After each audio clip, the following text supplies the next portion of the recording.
ગુનેગારો વિરુદ્ધ ગુજરાત પોલીસે કરી યુપીવાળી ગુનેગારોની કમર તોડવા દબાણો પર કર્યું બુલડોઝર। આજથી ગેંગ્સ ઓફ ગુજરાતનો ખાત્મો કરવા ગુનેગારોની કમર તોડવા માટે હવે યુપીવાળી શરૂ કરી છે। ગુનેગારોની કરમકુંડળી તૈયાર કરી કેડ ભાંગી નાખવાની કામગીરી શરૂ કરી દીધી છે। હાર્ડકોર ક્રિમિનલ સામે પાસા અને તડીપાર જેવા પગલાં લેવાની સાથે સાથે જે લુખ્ખાઓએ ગેરકાયદેસર બાંધકામો ખડક્યા છે તેઓની તપાસ કરીને તેના પર બુલડોઝર ફેરવવામાં આવી રહ્યું છે। અમદાવાદના સરખેજ વિસ્તારમાં રહેતા ગુંડાઓના ઘરે તવાઈ બોલાવવામાં આવી। 5 આરોપીઓના બાંધકામ તોડી પડાયા। ડિમોલિશન દરમિયાન દારૂની બોટલો મળી આવી। ચુસ્ત પોલીસ બંદોબસ્ત સાથે ટીમ જેસીબી લઈને પહોંચી ગઈ હતી। શંકરપુરા નજીક સરખેજ ઉજાલા સર્કલ નજીક બાંધકામ દૂર કરવાની કામગીરી કરતા લોકોના ટોળે એકત્રિત થઈ ગયા હતા। ઘર પર હથોડા ચાલતા મહિલાઓ અને પોલીસ વચ્ચે ઝપાઝપી થઈ હતી। મહિલાઓએ કામગીરી અટકાવવા પ્રયાસો કર્યા હતા, રોષ વ્યક્ત કર્યો હતો અને વિરોધ પણ કર્યો હતો। આ તરફ અમદાવાદના સરદારનગરમાં બુટલેગર મંજુ ઠાકોરના ગેરકાયદે બાંધકામ પર બુલડોઝર ફર્યું। આગામી સમયમાં 2 કે તેથી વધુ ગંભીર ગુનાનો ઇતિહાસ ધરાવતા ગુનેગારો સામે કડક પગલાં લેવાશે। ગુનેગારોના દબાણ હટાવવાની અને જામીન રોકવાની પ્રક્રિયા હાથ ધરવામાં આવી રહી છે। બીજી તરફ અમદાવાદના છારાનગરમાં પણ બુલડોઝર વાળી થઈ। બુટલેગરના મકાન પર બુલડોઝર ચાલ્યું। કુખ્યાત સાવનનું મકાન તોડી પડાયું। સ્ટેટ મોનિટરિંગ સેલે કાર્યવાહી કરતા ફફડાટ ફેલાયો। અમદાવાદ જેવા દ્રશ્યો જોવા મળ્યા રાજકોટમાં। રાજકોટ મહાનગરપાલિકા અને રાજકોટ શહેર પોલીસ દ્વારા સંયુક્ત ઓપરેશન હાથ ધરવામાં આવ્યું। સપ્ટેમ્બર 2024માં જે ઘરમાંથી પ્રતિબંધિત માદક પદાર્થ મળ્યો હતો, એટલે કે ગાંજાનો 51 કિલોનો જથ્થો મળી આવ્યો હતો, તે ઘર પર બુલડોઝર ફેરવી દેવામાં આવ્યું। જંગલેશ્વર શેરી નંબર 6માં હિસ્ટ્રી શીટર રમા જુનેજા અને તેના સાગરીતોના ઘર પર બુલડોઝર ફેરવી દેવામાં આવ્યું હતું। આ તરફ સતત બીજા દિવસે થોરાળા પોલીસ સ્ટેશન વિસ્તારમાં રહેતા ઇમ્તિયાઝ ઉર્ફે લાલો રાઉમા નામના ગુનેગારના ઘર ઉપર ચેકિંગ હાથ ધરવામાં આવ્યું હતું। પોલીસે આરોપીઓના ઘરના વીજ કનેક્શન દૂર કરી કાપી નાખ્યા હતા। આ બાજુ ધાનેરા પોલીસે 25 અસામાજિક તત્વોની યાદી તૈયાર કરી તેમના વીજ કનેક્શન અને પાણી કનેક્શન કાપ્યા। તો છોટાઉદેપુરમાં ડિમોલિશનની કામગીરી કરી। સરદારબાગ ઝંડા ચોક વિસ્તારમાં દબાણો હટાવવાની કામગીરી કરી। લારી ગલ્લા તંબુઓ દૂર કરતા રોષ ફેલાયો। આ બાજુ પોરબંદર છાયા વિસ્તારમાં ફરી એક વખત ડિમોલિશન કરાયું। છાયા પંચાયત ચોકી વિસ્તારમાં ડિમોલિશનની કામગીરી હાથ ધરી 4 થી 5 ગેરકાયદેસર કાચા પાકા મકાન તોડી પાડવા કામગીરી કરી। મોરબીમાં પણ બુલડોઝર વાળી થતા ગુનેગારો ડરી ગયા। કાયદામાં રહેશો તો ફાયદામાં રહેશો સૂત્ર મુજબ જ હળવદના ગેરકાયદેસર હોટલ તોડી પડાઈ। સરકારી જગ્યામાં બનેલી હોટલ તોડી પાડવામાં આવી। તો વાંકાનેરમાં રીઢા ગુનેગારોને બોલાવી પોલીસે કાયદાનો પાઠ ભણાવ્યો। રીઢા ગુનેગારોને ઉઠક બેઠક કરાવી। રાજકોટ અને પાલનપુરમાં લુખ્ખાઓના ઘર પર ચાલ્યો તંત્રનો હથોડો। રાજકોટમાં સતત 2 દિવસથી તંત્રે લુખ્ખાઓની કમર ભાંગવાનું મિશન ઉપાડ્યું છે। અસામાજિક તત્વોને જડમૂળમાંથી ઉકાળી ફેંકવા માટે પોલીસે હવે લાલ આંખ કરી છે। રાજકોટ પોલીસે કુખ્યાત આરોપીઓની શાન ઠેકાણે લાવવા કમર કસી। શહેરમાં વધુ એક કુખ્યાત આરોપીના ગેરકાયદે ઘર પર બુલડોઝર ફર્યું। કુખ્યાત માજીદ ભાણુના ગેરકાયદે ઘરને તોડી પાડવામાં આવ્યું। થોડા દિવસ પહેલા માજીદ ભાણુએ પોલીસ પર હુમલો કર્યો હતો, જેને લઈને પોલીસે જેસીબી સાથે પહોંચી બુલડોઝર ચલાવ્યું હતું। ગઈકાલે પણ પોલીસ દ્વારા જંગલેશ્વરમાં કુખ્યાત બુટલેગર રમા જુનેજા અને જાવેદ જુનેજાના ગેરકાયદે ઘર પર બુલડોઝર ફેરવવામાં આવ્યું હતું। આ તરફ બનાસકાંઠા પાલનપુરમાં પણ દબાણ ઝુંબેશ શરૂ કરી છે। સતત 3જા દિવસે ડિમોલિશનની કાર્યવાહી કરવામાં આવી। અસામાજિક તત્વોના ઘર પર બુલડોઝર ફેરવી દેવાયું। ગેરકાયદેસર દબાણ દૂર કરાયા। પાલનપુર સોનબાગ વિસ્તારમાં અસામાજિક તત્વોના ઘર પર ફર્યું દાદાનું બુલડોઝર। બાદલ દેસાઈ નામના રીઢા ગુનેગારના ઘર પર થયેલા ગેરકાયદેસર દબાણ પર ફર્યું દાદાનું બુલડોઝર। પાલનપુર પૂર્વ પોલીસ સહિત પાલિકાની ટીમ અસામાજિક તત્વોના ગેરકાયદેસર દબાણો પર ફેરવી બુલડોઝર। આ તરફ અમદાવાદનું મનપસંદ જીમખાનામાં પણ ચાલ્યું બુલડોઝર।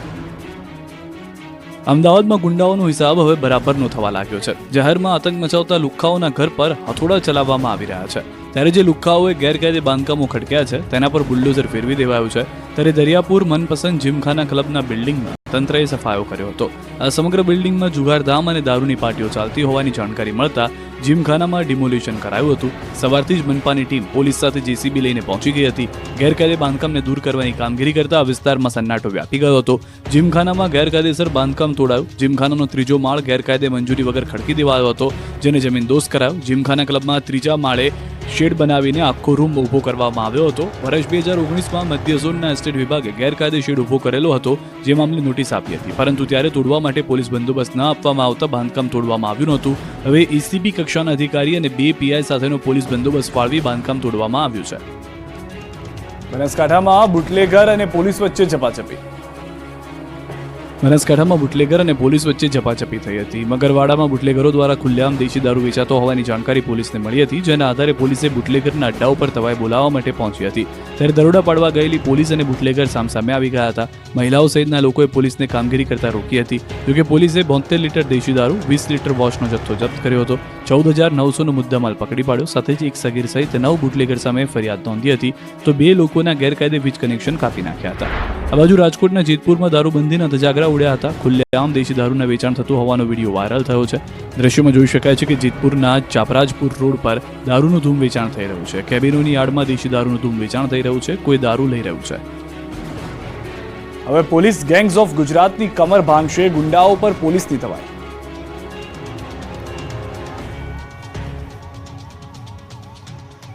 ગુજરાતમાં ગુંડાઓનું લિસ્ટ તૈયાર થયા બાદ સિંઘમ બનેલી પોલીસે હવે તવાઈ બોલાવી છે. ત્યારે અમદાવાદના રસ્તાઓ પર રાત્રે પોલીસે ડેરો જમાવ્યો છે. અમદાવાદની ઝોન 2 પોલીસે નાઇટ કોમ્બિંગ કરતા ગુંડાઓ સીધા દોડ થઈ ગયા છે. ઝોન 2 વિસ્તારમાં આવતા શાહપુર, રાણી, સાબરમતી, ચાંદખેડા વિસ્તારમાં ચેકિંગ કરવામાં આવતા લુખ્ખાઓ ભૂગર્ભમાં ઉતરી ગયા. પોલીસ અધિકારીઓએ બાઇક પર પેટ્રોલિંગમાં નીકળતા ફિલ્મના શૂટિંગ જેવા દ્રશ્યો સર્જ્યા. બીજી તરફ રોડ પર જતા વાહન ચાલકોનું પણ ચેકિંગ કરાયું હતું. સુરત શહેર પોલીસે પણ સપાટો બોલાવ્યો. અલગ અલગ વિસ્તારોમાં સર્ચ ઓપરેશન હાથ ધર્યું. તો ડિંડોલીમાં પોલીસે ડ્રોન મારફતે સર્ચ ઓપરેશન કર્યું. ડિંડોલીમાં 60 કર્મીઓની ટીમે ધામા નાખ્યા. હિસ્ટ્રી શીટરના ઘરમાં દરોડા પાડી માહિતી મેળવી, જેથી ગુનેગારોમાં ફફડાટ ફેલાયો. આ તરફ જામનગરમાં પણ અસામાજિક તત્વોનું આવી બન્યું. પીજીવીસીએલ સાથે પોલીસે દરોડા પાડી વીજ ચોરો પર તવાઈ બોલાવી. 3 નેતાઓના ઘરેથી લાખો રૂપિયાની વીજ ચોરી પકડાઈ હતી. 4 લાખથી વધુની વીજ ચોરી ઝડપાઈ છે. પટણીવાડ, વાધેરવાડા વિસ્તારમાં વીજ ચોરી ઝડપાઈ છે. આ તરફ ભરૂચ પોલીસે 308 અસામાજિક તત્વોની યાદી તૈયાર કરી છે. બુટલેગર નયન ઉર્ફે બોબડાનું વીજ કનેક્શન કાપ્યું છે. બુટલેગરને 3 લાખ રૂપિયા દંડ ફટકાર્યો છે. 18 અસામાજિક તત્વોના ઘરે વીજ કનેક્શનની તપાસ કરવામાં આવી છે.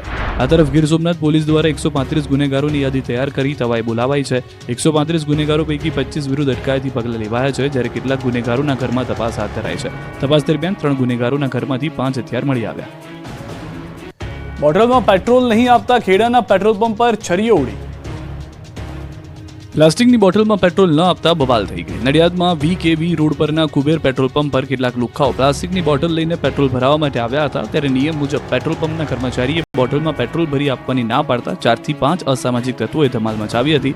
પેટ્રોલ પંપના કર્મચારી સાથે માથાકૂટ કરી હતી. 4 જેટલા લુખ્ખાઓએ ખંજર કાઢીને પેટ્રોલ પંપના કર્મચારી પર હુમલો કરવાનો પ્રયાસ કર્યો હતો. આ બબાલના કારણે પેટ્રોલ પંપ પર પેટ્રોલ ભરાવવા માટે આવેલા વાહન ચાલકો ડરી ગયા હતા. વિડીયો સામે આવતા જ પોલીસે 4 ગુંડાઓને પકડી લીધા અને બરાબરનો કાયદાનો પાઠ ભણાવ્યો.